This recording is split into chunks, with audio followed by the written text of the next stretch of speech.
ونصلي ونسلم على رسوله الكريم أما بعد فأعوذ بالله من الشيطان الرجيم بسم الله الرحمن الرحيم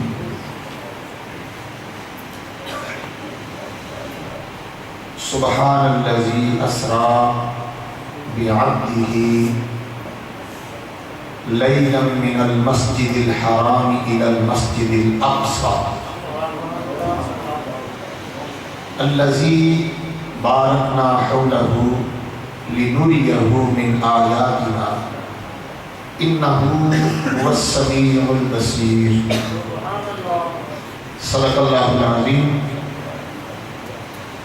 إن الله وملائكته يصلون على النبي يا أيها الذين آمنوا صلوا عليه وسلموا تسليما الصلاة والسلام عليك يا سيدي يا رسول الله الصلاة والسلام عليك يا سيدي يا حبيب الله الصلاة والسلام عليك يا رحمة للعالمين وعلى آلك وأصحابك وأهل بيتك يا حبيب الله.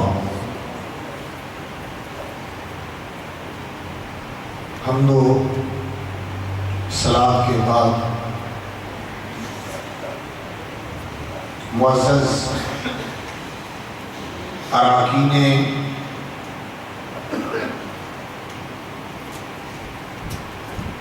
ایگزیکٹو منہاج القرآن انٹرنیشنل یونان تھیوا، واجب الاحترام بزرگوں، دوستوں، پیارے بھائیوں، اللہ تبارک و تعالیٰ کا جتنا بھی شکر ادا کریں وہ کم ہے کہ جس ذات پاک نے ہمیں آقا دو جہاں صلی اللہ علیہ وسلم کے ذکر پاک کے لیے منہاج القرآن انٹرنیشنل تھیوا مرکز میں جامع مسجد ریاض الجنہ میں حاضر ہونے کی توفیق عطا فرمائی. حضرات محترم، آج کی یہ محفل پاک معراج مصطفیٰ صلی اللہ علیہ وآلہ وسلم کے عنوان سے موسوم ہے. میں نے آپ حضرات کے سامنے قرآن پاک کے 15ویں پارے کی پہلی آیت مقدسہ تلاوت کی. یہ سورہ بنی اسرائیل کی آیت ہے. اس آیت کریمہ کے اندر اللہ تعالیٰ نے حضور سرور کائنات صلی اللہ علیہ وسلم کہ ایک بڑے پیارے سفر کا ذکر فرمایا. ارشاد فرمایا سبحان الذی اسریٰ بعبدہ، پاک ہے وہ ذات جس نے سیر کرائی اپنے بندہ خاص کو لیلاً، رات کے تھوڑے سے حصے میں، من المسجد الحرام الی المسجد الاقصی، مسجد حرام سے لے کر مسجد اقصی تک. الذی، وہ مسجد اقصی، بارکنا حولہ، جس کے ارد گرد ہم نے برکتیں رکھی ہیں. لِنُرِيَهُ مِنْ آیَاتِنَا، اور اپنے محبوب کو ہم نے یہ سفر اور یہ سیر اس لیے کروائی تاکہ لِنُرِيَهُ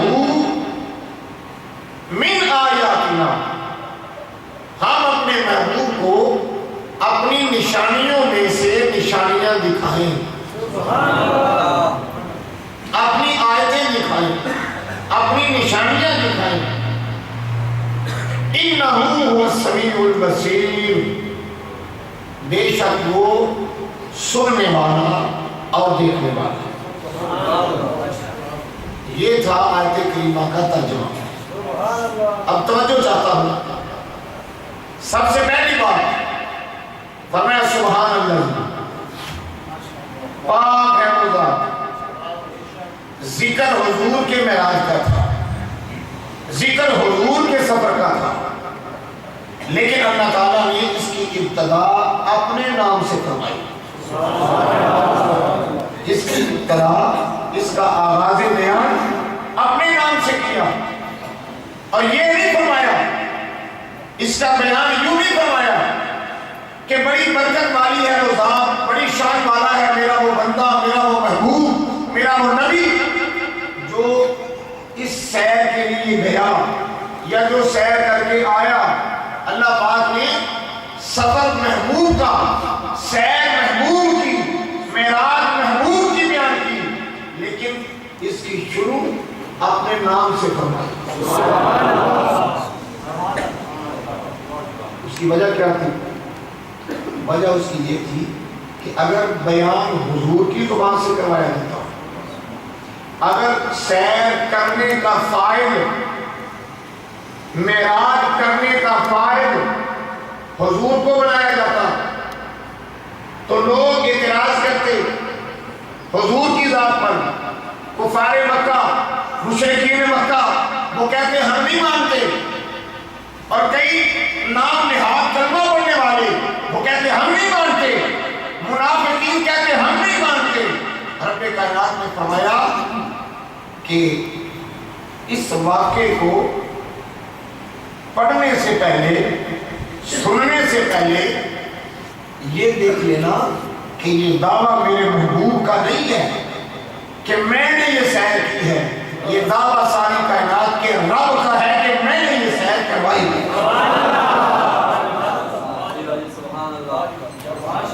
اس لیے کہ اب اگر کوئی اعتراض کرے گا کہ یہ کیسے ہو سکتا ہے، یہ کیوں کر ہو سکتا ہے کہ رات کے تھوڑے سے حصے میں مسجد حرام سے چل کر مسجد اقصیٰ تک جانا اور پھر واپس آنا اور رات ختم بھی نہ ہو، یہ اس وقت کوئی اتنی تیز رفتار سواری نہیں تھی کہ جو یہ سفر رات کے تھوڑے سے حصے میں کر سکتی۔ تو اللہ تبارک و تعالیٰ نے فرمایا کہ اگر تمہارے ذہنوں میں اعتراض آئے کہ یہ کیسے ہو سکتا ہے تو یہ اعتراض میرے محبوب پر نہ کرنا، اگر کرنا ہے تو مجھ پر کرنا، کیونکہ یہ سفر کروایا میں نے۔ فرمایا سبحان الذی، پاک ہے وہ ذات۔ کس چیز سے پاک ہے؟ فرمایا ہر قسم کی کمزوری سے اللہ کی ذات پاک ہے، ہر قسم کے عجز سے اللہ کی ذات پاک ہے، ہر قسم کے نقص سے اللہ کی ذات پاک ہے۔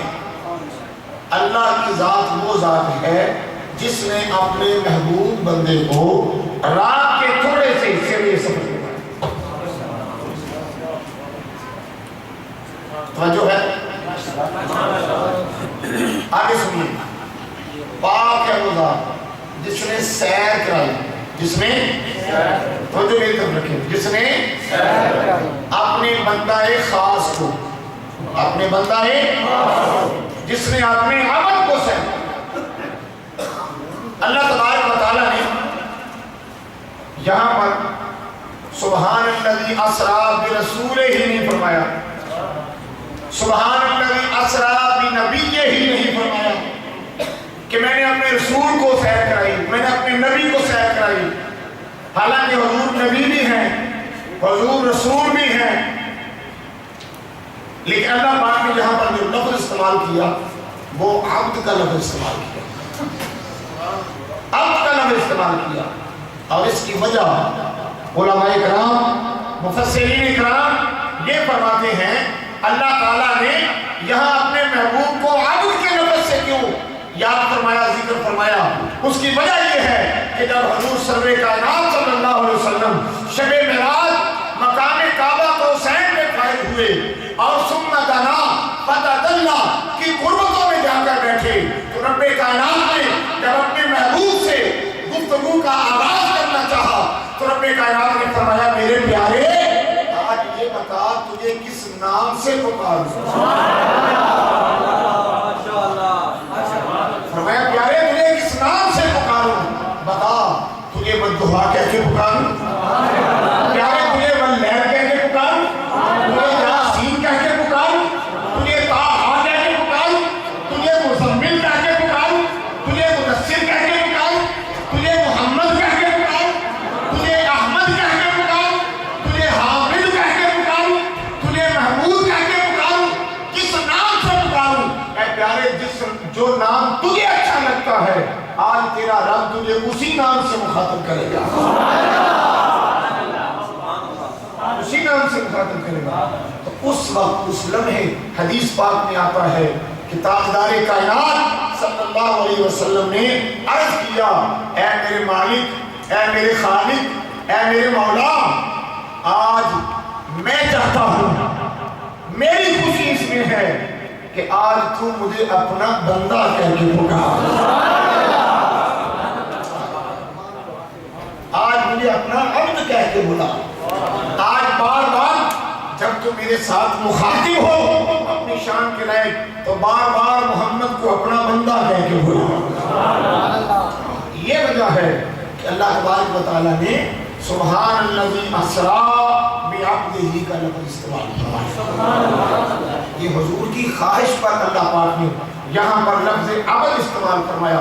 اس میں اور بھی بے شمار حکمتیں ہیں کہ اللہ پاک نے لفظ عبد کے ساتھ کیوں یاد کیا۔ بعض نادان، کم عقل، جاہل بعبدہ کے لفظ سے ٹھوکر کھا جاتے ہیں۔ وہ کہتے ہیں دیکھیں آپ کہتے ہیں حضور نور ہیں، اللہ کو کہتا ہے کہ حضور میرے بندے ہیں، تو اللہ کے بندوں نور ہونا اور اللہ کا بندہ ہونا یہ کوئی دو متضاد چیزیں نہیں ہیں۔ ایسی بات نہیں کہ جو نور ہو وہ عبد نہیں ہو سکتا اور جو عبد ہو وہ نور نہیں ہو سکتا، بلکہ قرآن اٹھائیے اللہ تبارک و تعالیٰ نے فرشتوں کے حوالے سے بیان فرمایا، فرمایا بل عباد مکرمون، کہ میرے فرشتے میرے مکرم بندے ہیں، عزت والے بندے ہیں۔ تو اللہ پاک نے یہی وجہ ہے کہ جب سورہ نجم کے اندر اپنے محبوب کے ساتھ وہ ہم کلامی کی بات کی تو وہاں پر بھی لفظ عبد کے ساتھ یاد فرمایا فَأَوْحَا إِلَىٰ عَبْدِهِ مَا أَوْحَا، ہم نے اپنے محبوب بندے سے بات کی شب معراج، سارے فاصلے مٹا کر، سارے فاصلے مٹا کر، سارے پردے ہٹا کر، سامنے بٹھا کر، نظریں جما کر، فرمایا فَأَوْحَا إِلَىٰ عَبْدِهِ مَا أَوْحَا، پھر ہم نے اپنے بندے سے بات کی جو کرنی تھی۔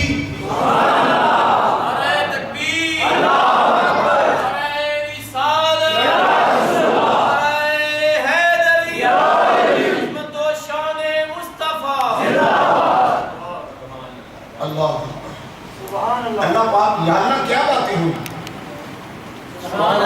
یا اللہ بھی ہمیں بھی پتہ چل جائے، اور میں اگر تمہیں بتانی تھی جو تمہیں بتانی تھی وہ جبریل کے ہاتھ میں ہوتا تھا، جو تمہیں بتانی تھی لوگوں وہ جبریل لے کے آتا تھا، یہاں تو کسی خاص موضوع کے لیے بلایا ہے۔ یہ تمہیں بتانے والی باتیں تھوڑی ہیں، اگر تمہیں ہی بتانی ہوتی تو یہاں کیوں بلاتا؟ ہم اس خلوت کا اہتمام کیوں کرتے؟ ہم اس ملاقات خاص کا اہتمام کیوں فرماتے؟ فرمایا فَأَوْحَا إِلَىٰ عَبْدِهِ مَا أَوْحَا، بس ہم نے اپنے بندے سے اپنے محبوب سے بات کی، یا اللہ کیا؟ فرمایا مَا أَوْحَا، کیسی بات ہے؟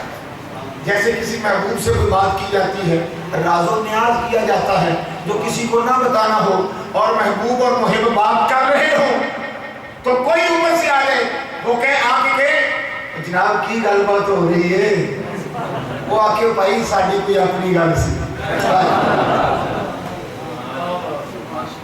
تو یہ راز و نیاز تھا اللہ اور اس کے محبوب کے درمیان. شب معراج جو گفتگو تھی وہ راز و اچھا بھی ایک اعلان ہے، اگر کچھ دوستوں نے روزہ رکھا ہوا ہے تو وہ افطاری فرما لیں، افطاری کا ٹائم ہو گیا، ٹھیک ہے، خاموشی سے وہ جو بھی میسر ہو سکے پانی سے وغیرہ سے افطاری کر لیں.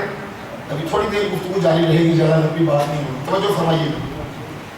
سبحان الذی اسریٰ بعبدہ، اور دیکھیں اللہ پاک نے بلایا بھی رات کو.